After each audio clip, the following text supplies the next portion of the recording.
about the first game of the season against West Brom. You would have loved to get off to a winning start, but how do you assess the way it went, and what did it tell you about the team? It was a bit of a ding-dong, wasn't it? Yeah, obviously we knew going into the game it was going to be a tough one.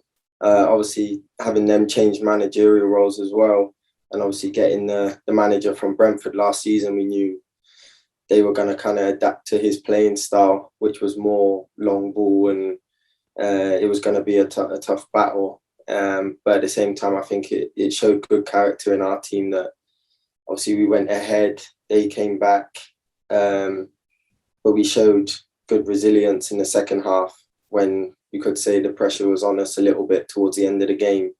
Obviously, conceding late on was a bit of a blow for us, but at the same time, you can take positives and obviously the negatives during the game we can work on. Well, we have been working on the past week. Obviously, you've got a new manager, so you're learning new things all the time from him. It does seem to be a good fit, in my opinion. He's young, he's progressive, and he seems to probably play a way of football that suits Bournemouth. Yeah, I think so. Obviously, over the years, people have known Bournemouth for playing like a nice style of football, a passing team with a lot of intensity. And I think, as you said, it kind of fits the gaffer's playing style as well. Obviously, since he came in, he's changed a few things that we've had to adapt to, and I think we've done that well.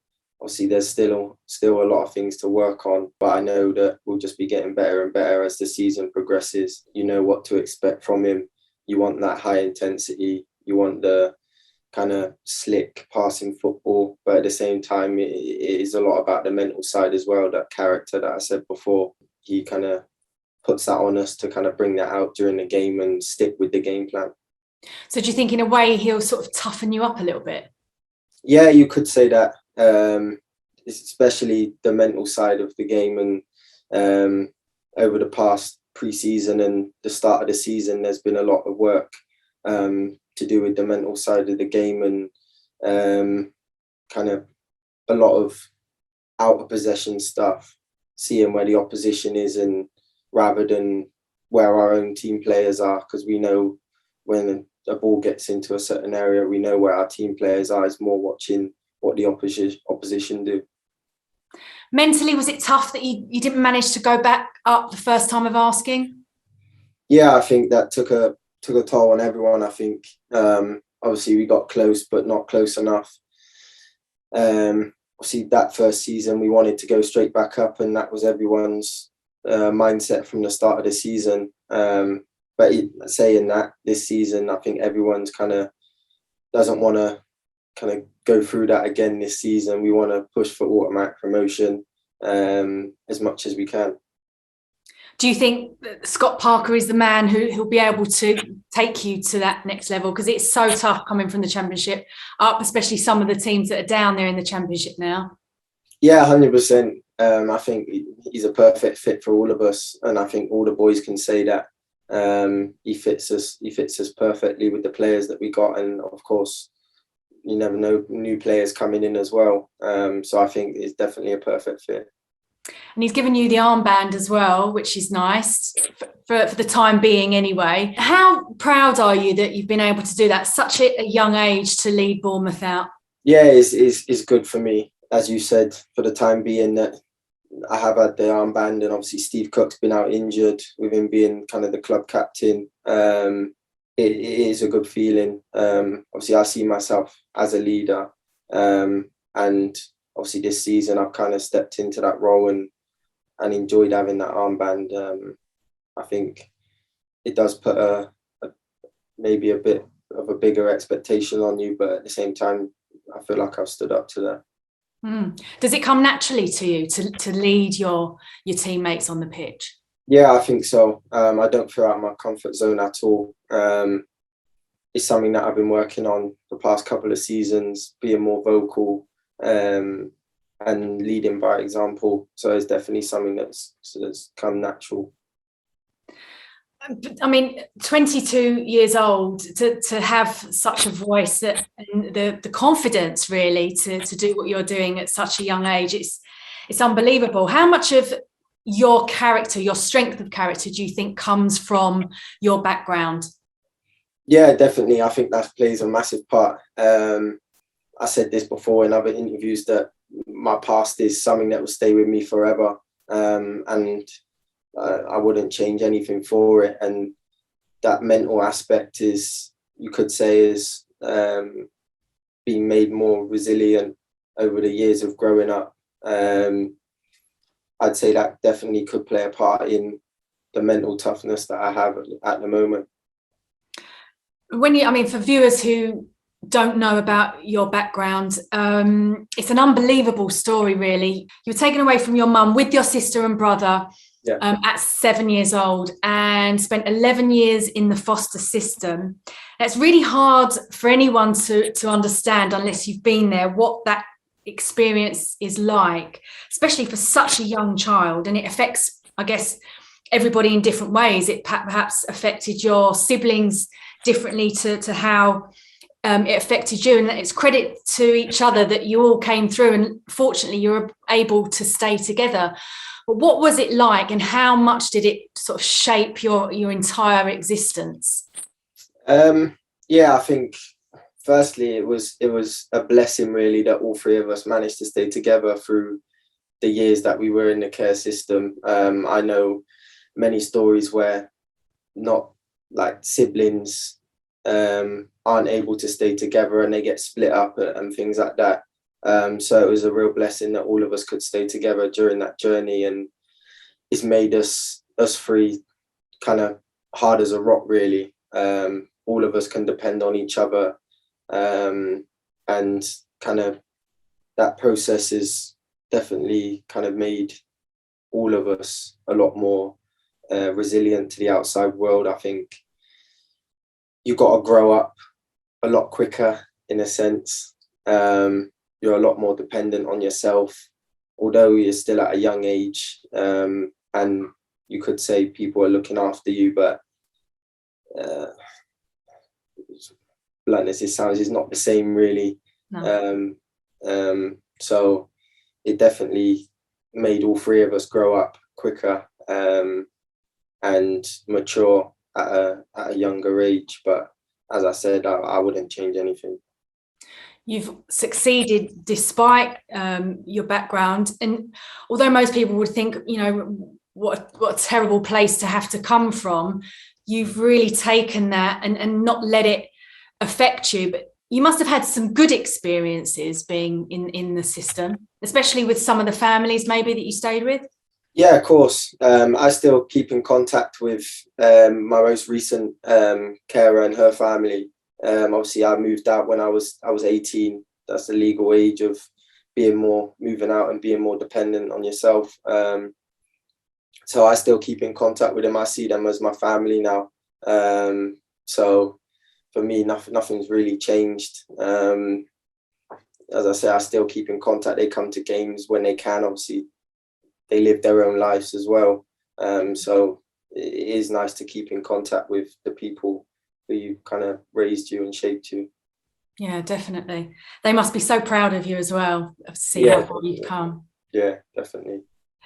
Just looking at the statistics, 65,000 children live with almost 55,000 foster families. So it's so important to shine a light on the foster care system, because there are good and bad stories that come out of it. But I think most people, or a lot of people, would think twice about fostering because they would think it's too much work, or the kids are going to be too troubled, it'll be too hard. But here you are, and you've also found it really important to raise awareness at how people should really think about it. It's such a wonderful thing to do to help children in need. Yeah, most recently I've joined the campaign for Bristol City Council for their foster care fortnight, to just, as you said, raise awareness for people who are kind of contemplating whether to become foster carers. And you never know what can happen by you being a foster carer. You can change someone's life drastically. So I think if you're in two minds of whether being a foster carer or not, I think just take that step. I think most people who have become carers have enjoyed it, being a part of someone's life and shaping them to be who they are today is something special. You obviously had some tough moments growing up. It must have been, without your parents there to support you.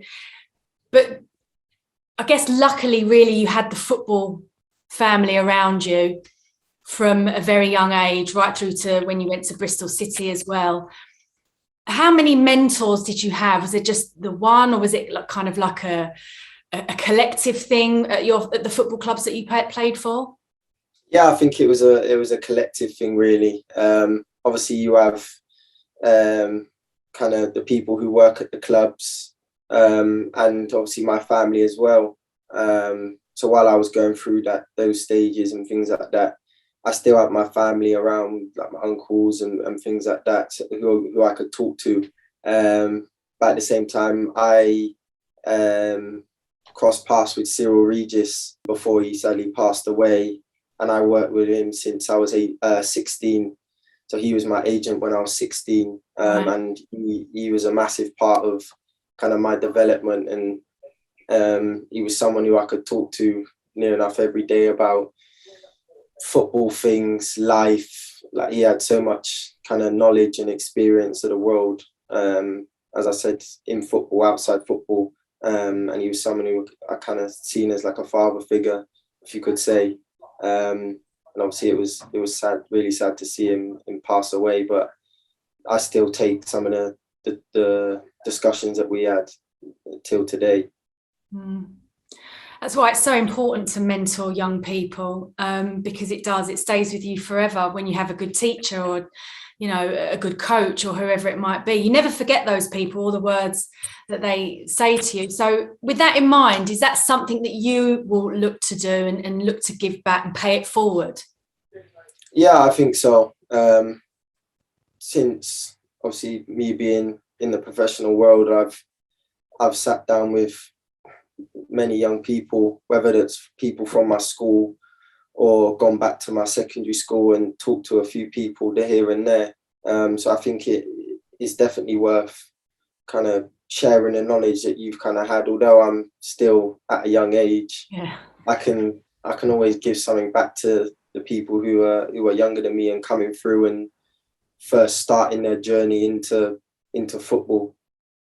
So what advice would you give to young people, especially those in the system who probably see you and look up to what you've achieved, or maybe not everybody's but get to play in the Premier League eventually, but what do you say to them, or what advice would you give to those young people? For people who are in the care system and kind of, you could say, in a down kind of phase in their life, I always feel like there's always someone that you can rely on and trust.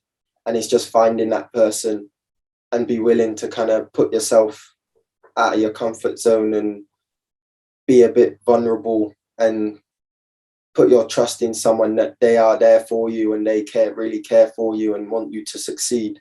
Because especially in the early days of my kind of foster care years, it was hard for me to kind of trust people and be vulnerable and kind of put myself forward to different things. But then I just kind of changed my mindset, and that's when you could say my journey and my path really kicked off, and I started finding things that I was passionate about and wanted to get into, and of course football was one of them. But at the same time, my social life and things like that really changed, and I'd say definitely find that person who you can trust. And there's I think some young people now will definitely be feeling that there is no one, but there definitely is someone. You just got to try and keep pushing and find that person. And once you find that person, you start to find more people will start to kind of join that circle of yours, and you'll start to really appreciate the people around you. Obviously, mental health now is such a big issue, and thankfully people are starting to talk and open up. When you had your experience in the system and coming up. Did you ever have any mental health struggles at the time? Of course, being in foster care at a young age is going to have a certain impact on you. As I said before, it was hard for me to kind of trust people. But I think as my life progressed and I started getting more into football, there was a lot of people, whether that's people from the club, sports psychologists, mentors and things like that, that I did kind of talk to, especially at my time at Bristol City. There was times where I'd go to an external sports psychologist and things like that. And I feel like that really, really helped me and kind of get my head back on track, you could say, and focus on things that I needed to focus on. Well, you certainly focused because you got 10 GCSEs, right? You went from youth team, obviously, to Bristol City, to Bournemouth. You've played in the Premier League. You're really an inspiration for young people. I hope you're proud of yourself. I know you're only 22. You've probably still got so much to do in life, but you really should be so proud of what you've managed to do so far. No, thank you. Yeah, I think as my life goes on and things like that, I know I want to do more, but I think sometimes you've got to take a kind of step back and realize what you've come from, and it's hard to do that at the moment when you live in such a fast-paced life.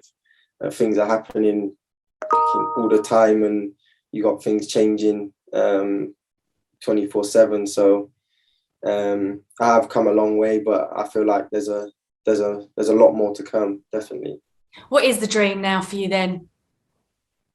The dream now for me, obviously this season, we want to get back into the Premier League.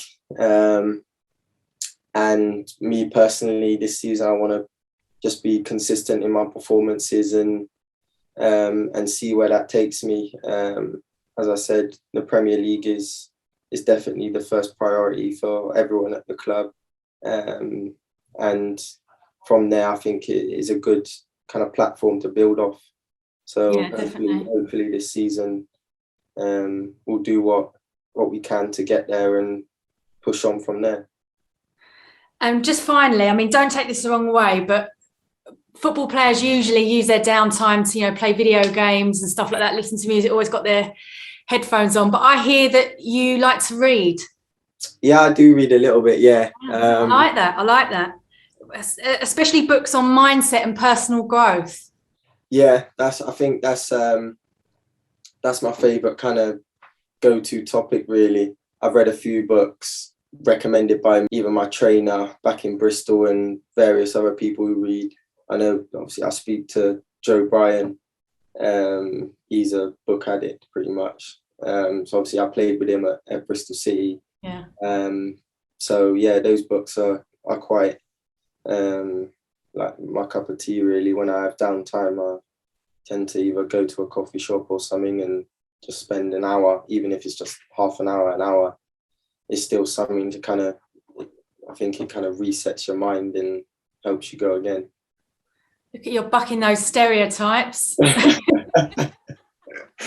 Have you got any recommendations for anyone who wants to kind of read a book like that? I'm all into personal development as well. Right. I do love a self-help book. So what would you recommend that I read? I think my top 3 at the moment is The Monk Who Sold His Ferrari. I'm not too sure if you read that one. No. And there's 2 books by Tim Grover. Okay, he's the NBA guy, isn't he? Yeah. Relentless is his first one, and he just brought out his second one, which I'm reading at the moment, called Winning.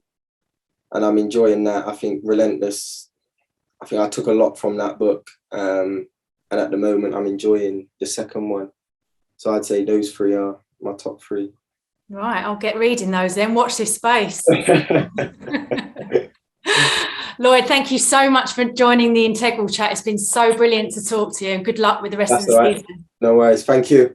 Cheers. Cheers.